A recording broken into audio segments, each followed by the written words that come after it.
Modern public school पणरी में जो यह सौभाग्य मुझे प्राप्त हुआ है, सर्वप्रथम विद्यालय के प्रबंधक बिट्टू भैया, रणविजय पटेल जी और यहाँ के शिक्षक बंधु जो अपने कीमती समय में से समय निकाल के बच्चों को शिक्षा का दान दे रहे हैं, मैं आप सभी का आभार प्रकट करता हूं कि आप इस क्षेत्र में शिक्षा का जो यह पौधरोपण कर रहे हैं, निश्चित ही एक दिन वृक्ष बन के जब यह बड़ा फल देने के लिए पूरे भारतवर्ष में जाएगा तो पणरी का मेरा यह बालक, मेरा यह बच्चा एक दिन पूरे भारत में फैलेगा और पणरी से निकल के पूरे भारत का नाम रोशन करेगा। उस दिन के लिए आज इस गणतंत्र दिवस के शुभ अवसर पे जो मुझे आने का अवसर मिला, मैं सभी धन्यवाद देता हूँ। मेरे प्यारे बच्चों, मैं देख रहा हूँ काफी देर से आप बैठे, अभी आचार्य जी ने कहा बीच में कि एक छोटा सा ब्रेक, तो जब हम लोग रामायण महाभारत देखते थे तो उसमें प्रचार आता था कि सबसे अच्छा निरमा हो, वॉशिंग पाउडर निरमा, तो जो प्रचार आता था तो जो लोग रामायण देख रहे थे धीरे से उठ के चले जाते थे, कोई जब शंका करने, कोई पानी पीने, कोई किसी कृत्य को करने। तो मैं बहुत देर आपके बीच में वॉशिंग पाउडर नहीं रहूंगा, छोटे समय के लिए आया हूँ।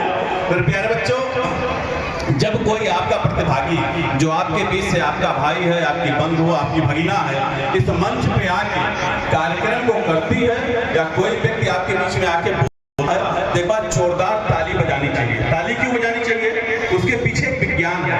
हम लोग भारतवंशी हैं, भारत राष्ट्र में निर्माण कर यहाँ पे निवास करते हैं।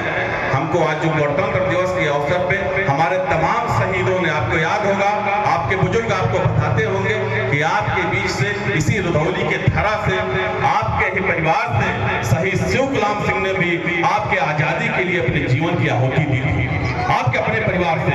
तो उनके आजादी के वजह से जो आज हम स्वतंत्रता दिवस, गणतंत्र दिवस मना रहे हैं, ताली क्यों बजानी चाहिए? मैं एक छोटा सा विज्ञान बताना चाहता हूँ यहाँ उपस्थित सभी अभिभावक, सभी बच्चों। क्या आपने अपने ही बीच से एक ट्रांसजेंडर शब्द आता है जिसको हम छक्का या जड़ा शब्द बोलते हैं, क्या किसी ने उसको कभी हॉस्पिटल में देखा है? क्या किसी भी ट्रांसजेंडर को आप ध्यान कीजिए, जितने भी लोग बैठे हैं, कभी किसी ने उसको हॉस्पिटल में बीमार अवस्था में देखा है क्या? शायद ही कोई देखा। उसका कारण जानते हैं क्या है?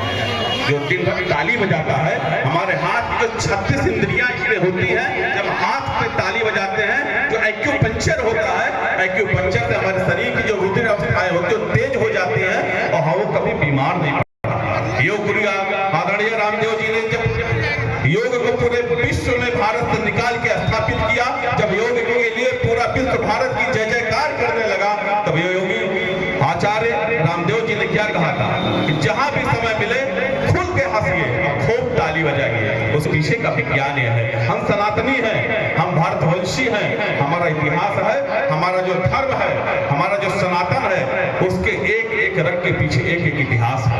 एक छोटा सा कहानी मैं बताता हूँ मित्रों। भारत सोने की चिड़िया कही जाती है, आज भी भारत सोने की चिड़िया है। वो क्यों है?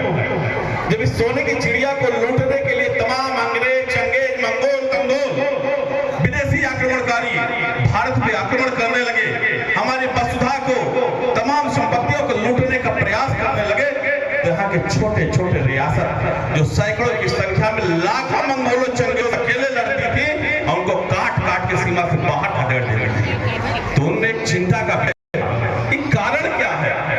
सैकड़ों की संख्या हमारे लाखों की संख्या पे हावी हो जाती है।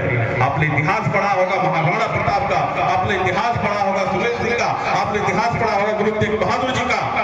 छोटी छोटी टुकड़ियां छत्रपति शिवाजी महाराज जी का, छोटी छोटी टुकड़ियां लाखों लाखों लोगों को कैसे मारती थी। जब तमाम आक्रमणकारी जो मुगल हमारे बीच में आए, उनके चिंतन हुआ, उनके सेनापतियों ने अपने गुप्तचरों को हमारे बीच में भेजा, हमारी सेनाओं को भेजा। कि कारण क्या है कि उनका एक व्यक्ति हमारे 100 व्यक्तियों पे हावी होकर लड़ता है।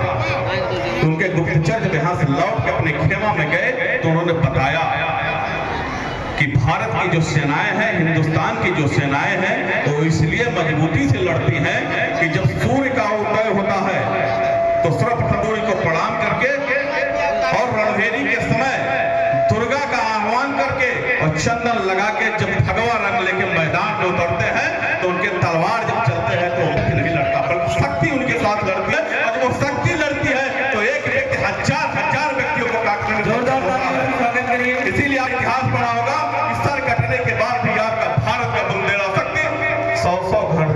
अंग्रेजों को मार के मरा, वो वह शक्ति थी, वह माँ दुर्गा की शक्ति थी जो आपके सैनिकों के साथ लड़ती थी।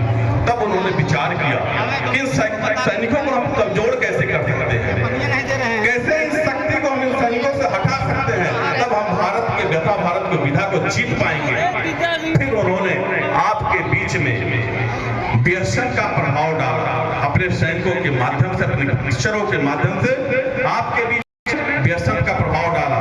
दूसरा जो सबसे बड़ा कारण उसके गुप्तचर ने बताया कि इसलिए भारत की सैनिक हमारे सैनिकों पे हावी है कि शाम के समय रणभेरी समाप्त होती है और पंडाल में अपने शिविर में जाते हैं तो एक ही जगह, एक ही जगह बैठ के, एक ही भंडारे में जाति पाति वेद धर्म कर्म ऊपर उठ के सभी से एक साथ भोजन करते हैं और एक भाई बंधु एक दूसरे का हाल चाल लेते हैं। और जब दूसरे दिनों हम लड़ने के लिए मैदान में आते हैं तो अपने लिए सैनिक नहीं लड़ता, बल्कि अपने बगल के सैनिक को बचाने के लिए वो दूसरे को मारता है। इसलिए हर एक व्यक्ति दूसरे का आवरण बन के लड़ता है और तेजी से इसलिए हमारे सैनिकों को मारते हैं।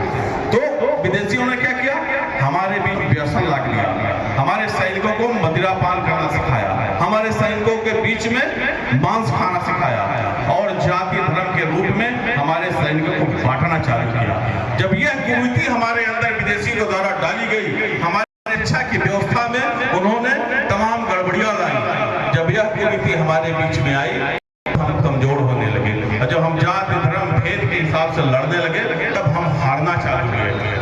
तो मेरे भाइयों, मेरे बंधुओं, मेरे बच्चों, मैं इस कहानी के माध्यम से इतना बताना चाहता हूँ, ये शिक्षा जो ये विद्यालय है, इस विद्यालय में जो ड्रेस की एक व्यवस्था लागू, बड़े कभी कभी हम जब पढ़ते थे तो मेरे मन में भी आता था कि पता नहीं क्या तरीका है, वही एक पैंट शर्ट पहन के पूरा जीवन कट जा रहा है, नए कपड़े बक्से में हमारे खराब हो जाते, पहन ही नहीं पाते।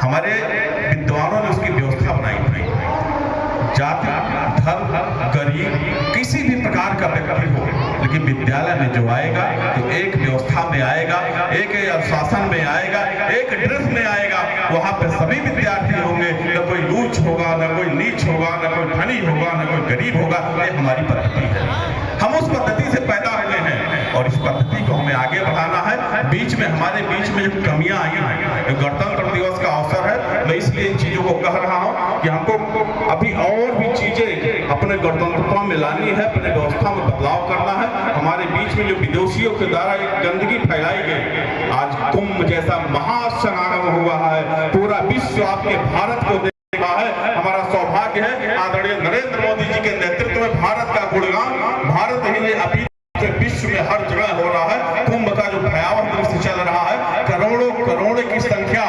इलाहाबाद जैसे छोटे जगह में कैसे समाहित है, उस व्यवस्था को कैसे मैनेज किया जा रहा है, ये हमें सिखाता है।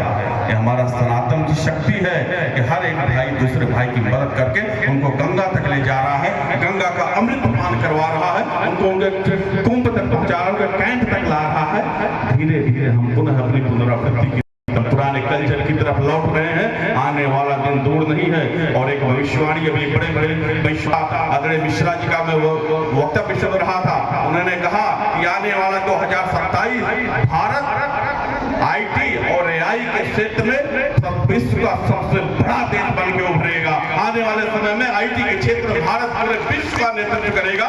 मेरे इन्हीं बच्चों में से निकल के जब इस पढ़नी के इस मॉडर्न पब्लिक स्कूल का बच्चा यहाँ से पढ़ के लखनऊ से दिल्ली हो गया, आईटी के क्षेत्र में जाके अपना झंडा लहराएगा, यहाँ से अमेरिका यूएस तमाम जगह जाके इसी पढ़नी का बच्चा जब भारत से वहाँ आईटी के क्षेत्र में नाम रोशन करेगा, निश्चित उस दिन में पढ़नी का नाम रोशन करेगा, इस क्षेत्र का नाम रोशन करेगा। तो इस मंच के माध्यम से अपने सभी प्यारे बच्चों को आज शुभकामना देते हुए, इनके उज्जवल भविष्य की कामना करते हुए बस यही कहूंगा कि हम सिर्फ पढ़ने के लिए आए हैं। एक स्लोगन है, शिक्षार्थ आइए सेवार्थ जाइए। मेरे प्यारे बच्चों, स्लोगन का मतलब है, पढ़ने का मतलब नौकरी पाना नहीं होता है, पढ़ने का असर होता है आप जब यहाँ से सीख के जाएंगे तो अपने घर की रक्षा करेंगे, अपने समाज की रक्षा करेंगे, अपने परिवार की रक्षा करेंगे, अपने देश की रक्षा करेंगे। इसलिए आप जो शिक्षा पाइए उसका अपने समाज में कहीं ना कहीं और लोगों को शिक्षित कीजिए, आगे बढ़ाइए। सहयोग की भावना को हम लोग जब आगे बढ़ाएंगे तो निश्चित एक इस विद्यालय के पढ़ा हुआ बच्चा नरेंद्र मोदी की तरह दिल्ली का करेगा। आज इस सुंदर समय पे मैं आप सभी को शुभकामना देते हुए अपनी वाणी को समाप्त करता हूँ। मेरे साथ एक बार बोलिए भारत माता के जय, भारत माता के जय, वंदे मातरम, वंदे मातरम, जय हिंद, जय भारत। बहुत बहुत धन्यवाद माननीय उपाध्यक्ष जी, आपने अपने